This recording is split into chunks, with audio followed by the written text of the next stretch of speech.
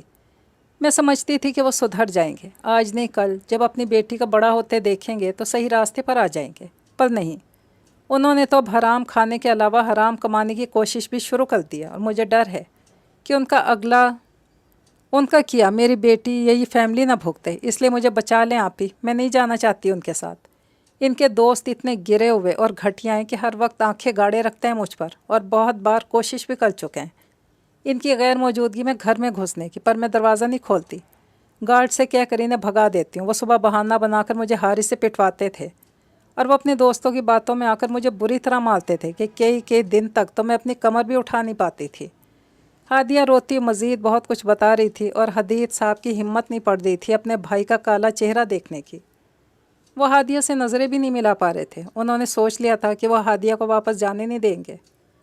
آپ کون ہوتے ہیں ہمارے بیچ بولنے والے؟ بھڑک کر حدید صاحب پر غرایا۔ یہ میرا بھائی ہے، اسے پورا حق ہے میری زندگی کا فیصلہ لینے کا۔ میں اور برداشت نہیں کر سکتی تمہارے ظلم، نہیں جانا میں نے تمہارے ساتھ۔ اگر تمہیں میرا ساتھ چاہیے تو یہیں رہ جاؤ، نہیں تو راستہ صاف ہے، میں تمہیں روکوں گی نہیں۔ وہ کہہ کر منہ موڑ گئی اور بے آواز پھوٹ پھوٹ کر رونے لگی۔ صاحبان سر کا سائیں ہوتا ہے، اگر وہ سائیں جان کا دشمن بن جائے تو وقت سے پہلے فیصلہ لے لینا چاہیے، ایسا نہ ہو بعد میں صرف پچھتاوے رہ جائیں۔ مام، میں آپ کے بغیر نہیں جاؤں گی۔ بڑے ڈیڈ مجھے رکھ لیں، مجھے مام کے بغیر نیند ہی نہیں آتی، ڈیڈ تو بہت لیٹ آتے ہیں۔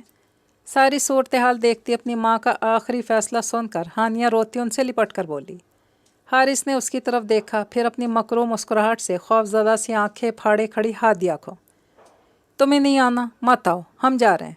آگے بڑھ کر ہانیہ کو پکڑنے لگا تو بھاگتی حدید صاحب کی ٹانگوں سے چپک گئی۔ ڈیڈ، مجھے وہاں ڈر لگے گا، پہلے موم کو لے چلیں یا پھر بیری کو ساتھ لے چلیں، ورنہ میں نہیں جاؤں گی۔ روتی حدید صاحب کی ٹانگوں میں منہ چھپا گئی۔ چلو ہانی، ورنہ بہت برا ہوگا، غصے سے کہتے حارث نے اس کا نازک بازو تھاما۔ حدید صاحب کا دل پھٹنے کے قریب تھا۔ یہ نہیں جائے گی حارث، یہ اپنی ماں کے ساتھ رہنا چاہتی ہے۔ حدید صاحب نے اس کے سر پر ہاتھ رکھا۔ حارث نے سنتے ہی ان سے الگ کرتے اسے گود میں اٹھا لیا۔ اگر اسے کسی نے مجھے لے جانے سے روکا تو میں خود کے ساتھ اسے بھی ختم کر دوں گا، سرد لہجے میں بولے۔ ہادیہ نے تڑپ کر انہیں دیکھا۔ وہ بیگ گھسیٹتا اسے لے کر جا رہا تھا۔ بیری، موم، ہاتھ بلند کرتی انہیں پکار رہی تھی۔ ڈیڈ پلیز روک لینا، ڈیڈ، چاچو۔ وہ بھاگتا ہوا حارث کے سامنے کھڑا ہوا اور روتے دونوں اپنے ہاتھ اس کے آگے جوڑ دیے۔ پلیز چاچو رک جائیں نا پلیز، پھوٹ پھوٹ کر روتا التجائیں کر رہا تھا، اور ہانیہ بھی روتی اپنے باپ کو روکنے کی کوشش کر رہی تھی۔ آج میں نہیں جھکوں گا تم لوگوں کے سامنے، نفرت سے کہتا بہزاد کو ایک طرف دھکا دیتے آگے بڑھ گیا۔ حدید صاحب درد سے بے حال آنکھیں میچ کر اپنے روم میں چلے گئے۔ نازیہ بیگم نے بھاگ کر نیچے گرے بہزاد کو سنبھالا۔ موم، وہ اسٹرا کو لے گئے۔ وہ روتا ہوا اپنی ماں کے گلے لگ گیا۔ ہادیہ ساکت سی دروازے کو دیکھ رہی تھی جہاں سے وہ گیا تھا، اپنے باپ جیسے بھائی کو چھوڑ کر، اپنی روتی بلکتی بیوی کو چھوڑ کر، اپنی تڑپتی معصوم بیٹی کو دھمکا کر اور بھتیجے کو دھکا دیتا وہ چلا گیا۔ ایک بار بھی پیچھے مڑ کر دیکھے بنا وہ چلا گیا۔ کیا اپنی بے لگام خواہشوں کے سامنے رشتوں کی کوئی قدر نہیں ہوتی؟ تمہیں اپنی بیوی کو چھوڑ کر نہیں آنا چاہیے تھا، فواد نے اس کی بے وقوفی پر کڑ کر کہا۔ وہ میری بیوی نہیں، اس نے جب میرے مشکل وقت میں میرا ساتھ چھوڑ دیا تو وہ کیسی بیوی ہوئی؟ اس نے لب بھینچ کر کہا۔ روتی ہوئی ہانیہ کو بمشکل بہلا کر اسے ہزاروں امیدیں اور دلاسے دے کر سلایا تھا کہ وہ اس کی موم کو واپس لائے گا، اسے کھانا کھلا کر سلایا تو فواد کی کال آ گئی۔ حارث نے اسے گھر آنے کا کہا اور کچھ ہی دیر میں وہ وہاں موجود تھا۔ تو اب کیا تم اس کے ساتھ بھی؟ فواد نے اسے چونک کر دیکھا۔ ہاں، وہ بے حس بے رحم بنا مسکرا کر بولا۔ وہ تمہاری بیوی ہے۔ فواد کو اس معصوم پر تھوڑا سا رحم آیا۔ وہ میرا بھائی ہے جس نے بچپن سے مجھے پالا، باپ جیسا پیار دیا، پھر وہ بیوی کیا اہمیت رکھتی ہے جو شوہر کے برے وقت میں ساتھ چھوڑ دے؟ اس نے کہہ کہا لگاتے تلخی سے کہا اور صوفی کی بیگ سے پشت ٹکاتی۔ پھر تفتیش میں تم سے پوچھا جائے گا کہ تم نوکری کے لیے باہر چلے گئے تھے بیٹی کو لے کر، تو تمہاری بیوی یہاں کیا کر رہی تھی؟ اس نے سوال اٹھایا تو بڑی اہمیت رکھتا تھا۔ سمپل ہے، میری بیٹی مجھ سے بہت اٹیچ ہے، میرے بغیر رہ نہیں سکتی تھی۔ بیوی سے کہا چلنے کے لیے تو اس نے کہا بعد میں آؤں گی، اور میری بیٹی کی سٹڈیز کا بھی کافی لاس ہو رہا تھا، اس لیے میں اسے ساتھ ہی لے آیا۔ اس نے مسکرا کر کہا تو فواد نے اسے داد دیتے ہلکی سی تالی بجائی۔ دونوں نے ایک ساتھ کہہ کہا لگایا۔ وہ راکا بتاؤ، آیا نہیں وہ؟ حارث نے پوچھا۔ اس کی ڈیٹ تھی، مجھے بھی انوائٹ کیا تھا، میں نے سوچا تم سے مل لوں، پھر چلا جاؤں گا، 12 بجے تک نکل جاؤں گا میں۔ اس نے 11 کا وقت دیکھ کر کہا تو حارث نے سر ہلایا۔ ویسے تم کباب میں ہڈی بن رہے ہو؟ اس نے ہنستے ہوئے کہا تو فواد کا مکروہ کہہ کہا گونجا۔ کباب میں ہڈی کہاں یار؟ ہنستا ہوا اٹھ کھڑا ہوا۔ اتنی جلدی جا رہے ہو؟ 12 بجے جانا تھا نا؟ حارث نے پوچھا۔ ہاں جانا تو اتنے بجے ہی تھا، پر سوچا تیرے لیے بھی کچھ انتظام کر دوں۔ اس کے کہنے پر حارث نے منع کر دیا۔ نہیں یار، اس کی ضرورت نہیں، بیٹھ جا باتیں کرتے ہیں۔ اس کے انکار پر وہ بیٹھ گیا۔ اچھا چل، یہ سب چھوڑ، اس کا بتا، مکروہ لہجے میں بولا۔ کون؟ اس نے ناسمجھی سے اسے دیکھا۔ یار وہی ہوٹل والی، کیا نام تھا؟ عالیہ۔ یار کیا چیز تھی، پورے راستے حواسوں پر سواری کہ ٹھنڈک کا احساس بھی نہیں ہونے دیا۔ وہ کہتا ہوا حارث کو کہہ کہا لگانے پر مجبور کر گیا۔ جس طرح تیرے صرف دیکھنے سے حواسوں پر سوار تھی نا، میرا اس سے برا حال تھا، بس پوچھ مت۔ ڈرائنگ روم میں دونوں کے بلند و بانگ کہے گونجے۔ گئی کہاں یہ تو بتا، اٹھا لائیں سالی کو؟ فواد پہلو بدل کر بےتابی سے بولا۔ حارث نے ضبط سے مٹھیاں بھینچیں۔ خودکشی کر لی اس نے، غریب تھی اس لیے بچ گیا، ورنہ آج پھانسی ہو جانی تھی مجھے۔ سنا تھا نیوز پر کہ صرف 2 بھائی تھے اس کے، جہان بڑا اور جہانگیر چھوٹا۔ حارث نے سنی سنائی معلومات اسے دیں تو وہ ہاتھ ملتا رہ گیا۔ تو فکر مت کر، ایک بار یہ قصہ ختم ہونے دے، پھر اجمل جتوئی ہمارے ساتھ ہے۔ اس کا کام ہی یہی ہے، لڑکیوں کو بلیک میل کر کے انہیں خاص آدمیوں تک پہنچانا اور ان کی راتیں رنگین کرنا۔ بے فکر رہ، اس باب کے ختم ہوتی ایک نیا باب شروع ہوگا جس پر حارث خان کے دستخط ہوں گے، کبھی نہ ختم ہونے کے لیے۔ وہ آنے والے کل کی جیت سے سرشار سا بولا۔ آل دا بیسٹ۔ شپ کے قریب پہنچ کر حارث، فواد اور براق تینوں نے ایک دوسرے کو کہا اور بڑی سی آئس پیٹی میں بیٹھ کر اندر لیٹ گئے۔ انہوں نے کچھ پیسے دیے تھے براق کے دوست کو، جس پر وہ خوشی خوشی انہیں پاکستان پہنچا رہا تھا۔ ان تینوں پیٹیوں کو نیچے رکھنا، براق کے دوست نے اپنے ورکرز کو حکم دیا۔ بھاری ہونے کی وجہ سے وہ کندھے اچکاتے 3 افراد مل کر ایک پیٹی شپ میں رکھ رہے تھے۔